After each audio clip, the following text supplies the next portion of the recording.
بسم الله الرحمن الرحيم. الحمد لله وكفى وسلام على عباده الذين اصطفى. أما بعد فأعوذ بالله من الشيطان الرجيم. بسم الله الرحمن الرحيم. وإن تعدوا نعمة الله لا تحصوها. صدق الله العظيم. اللهم صل على محمد وعلى آل محمد كما صليت على إبراهيم وعلى آل إبراهيم إنك حميد مجيد. اللهم بارك على محمد وعلى آل محمد كما باركت على إبراهيم وعلى آل إبراهيم إنك حميد مجيد. محترم طلبہ عزیز، آپ لوگ پڑھنے آئے ہیں، آپ لوگ ایسے ہی مقدس ہیں، اور اس میں بھی ماشاءاللہ یہ خانقاہی مجلس ہے اور روحانی مجلس ہے، اور یہ اپنے سے نہیں لگایا جا رہا ہے بلکہ ہم سب کے مشفق کرم فرما رشید الامت حضرت مولانا عبدالرشید صاحب المظاہری شیخ الحدیث مدرسہ بیت العلوم سرائے میر اعظم گڑھ یوپی کے ایما پر لگایا گیا ہے. دعا فرمائیں کہ اللہ تبارک و تعالی ہم لوگوں کے بیٹھنے کو قبول فرمائے اور سیئات کو معاف فرمائے. آمین. طلبہ عزیز، آپ لوگوں کو معلوم ہوگا یا نہ معلوم ہو تو اب معلوم ہو جائے گا کہ اللہ کی سب سے بڑی نعمت کیا ہے. دیکھیے، اللہ کی تو ایک ایک نعمت ہے جس کو ہم شمار نہیں کر سکتے ہیں. کھانا کھا رہے ہیں، یہ بھی اللہ کی نعمت ہے. کتنے لوگ ایسے ہیں جو کھانا نہیں کھا سکتے ہیں، ان کو جو ہے کھانا کا نلکا جو ہے ناک میں لگایا جاتا ہے.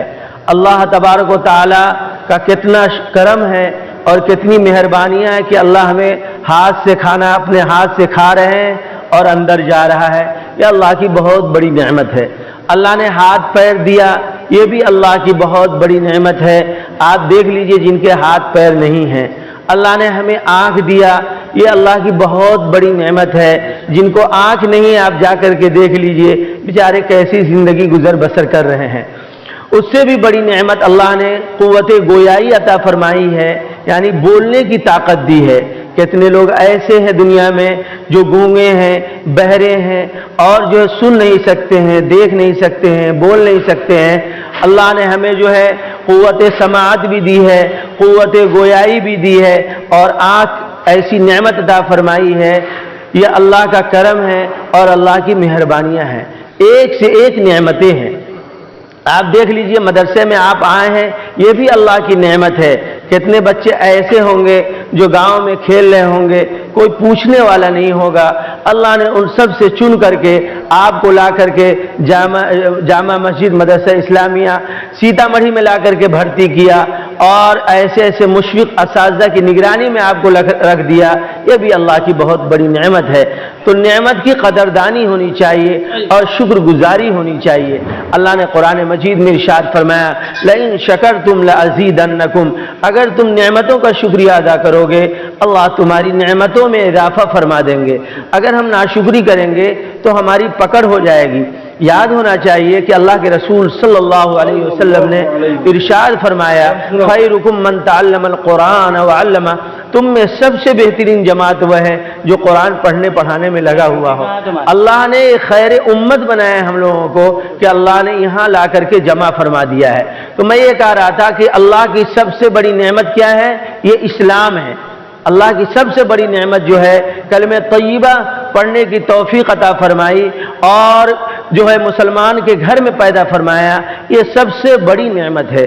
اب جب ہم مسلمان ہیں تو ہماری ذمہ داری یہ ہے کہ ہمارے جو ہے ہاتھ سے، پیر سے، قوت گویائی سے، دیکھنے سے، چلنے سے، پھرنے سے کسی کو تکلیف نہ پہنچے.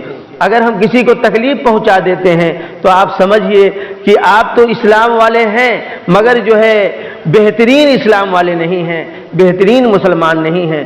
بہترین مسلمان تو وہ ہے جس کے اعضاء و جوارح سے دوسرے لوگ محفوظ رہیں.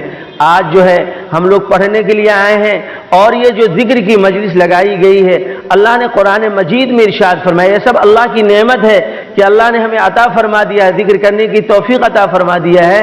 نہیں تو کتنے لوگ ایسے ہیں جو ذکر سے بھاگتے ہیں اور طرح طرح کے اشکالات کرتے ہیں. حالانکہ اللہ نے قرآن میں فرمایا وَلَذِكْرُ اللَّهِ أَكْبَرُ، اللہ کی یاد ہی سب سے بڑی یاد ہے. یہ قرآن اور حکمت کی تعلیم کے بعد جو ہے یہ تزکیہ نفوس یہ بہت ضروری ہے۔ کہہ رہے دل کے میل کو، جیسے کپڑے میں اگر گندگی لگ جائے اور داغ لگ جائے تو صابن ہی سے دور نہیں ہوتا ہے، بلکہ اس کو آلہ لگاتے ہیں اور آلہ لگانے کے بعد اس کو رگڑتے ہیں، تب جا کر کے وہ میل کہیں دور ہوتا ہے، وہ جو ہے داغ دھبا دور ہوتا ہے۔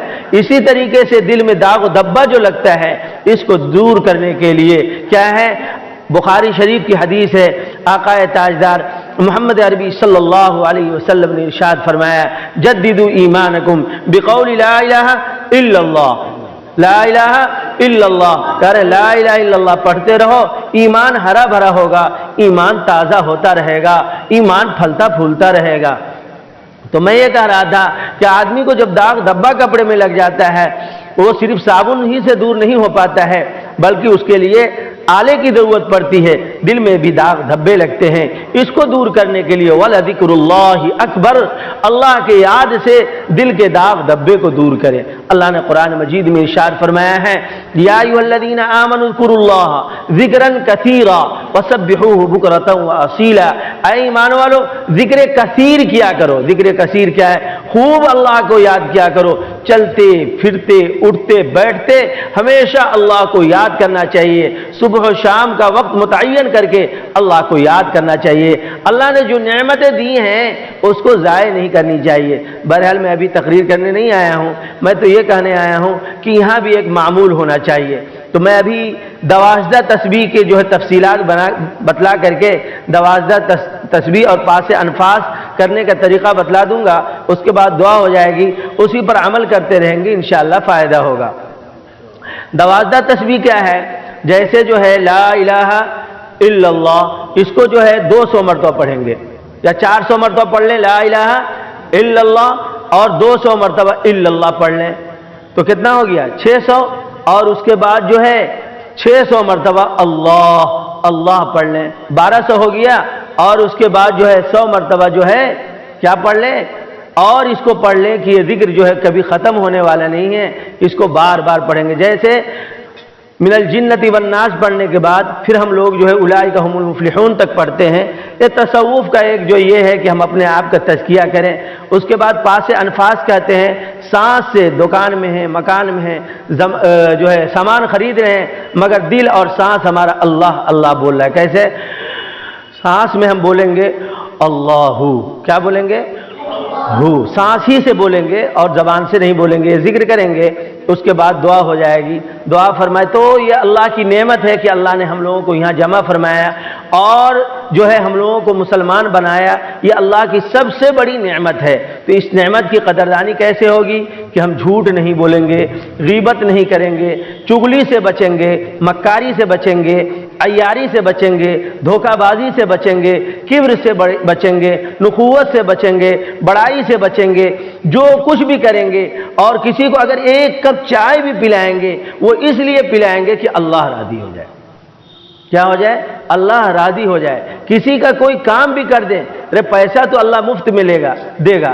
حضرت معاذ صاحب ایک واقعہ ہمیشہ سناتے رہتے ہیں، نام سنے ہوں گے نا، کہ بھائی کوئی آدمی بھینس خریدنے جاتا ہے تو گوبر کی نیت سے نہیں خریدتا ہے، گوبر تو مفت میں ملتا ہے۔ کیا ہوتا ہے؟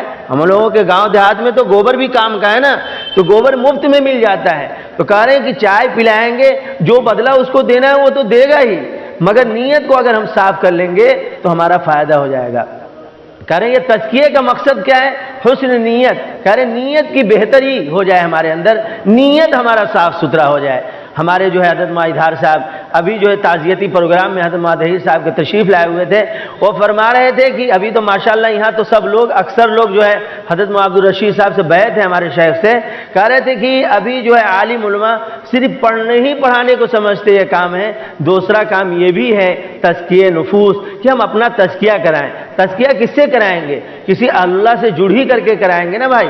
اگر کسی کو کوئی مرض ہو جاتا ہے تو اس مرض کا علاج وہ خود ہی نہیں کر لیتا ہے، بلکہ جیسا مرض ہوتا ہے ویسے ڈاکٹر کی تلاش کرتا ہے، اور ڈاکٹر سے جا کر کے وہ اپنی بیماری کو دور فرماتا ہے۔ اللہ نے قرآن مجید میں ارشاد فرمایا فَأَلْهَمَهَا فُجُورَهَا وَتَقْوَاهَا، کہہ رہے ہیں کہ جب آدمی برائی کو دور کر لے گا اس کے اندر تقوی آ جائے گا، اور تقوی جب آ جاتا ہے اور جب اس کے اندر اچھی چیزیں آ جاتی ہیں وہ جہاں جاتا ہے وہ خیر ہی خیر بنتا ہے۔ تو اللہ نے جو ہم کو نعمت دی ہے وہ اسلام ایسی نعمت دی ہے، تو دعا فرمائے کہ اللہ تبارک و تعالیٰ مکمل اس پر عمل کرنے کی توفیق عطا فرمائے۔ وآخر الدعوانا ان الحمد للہ رب العالمین۔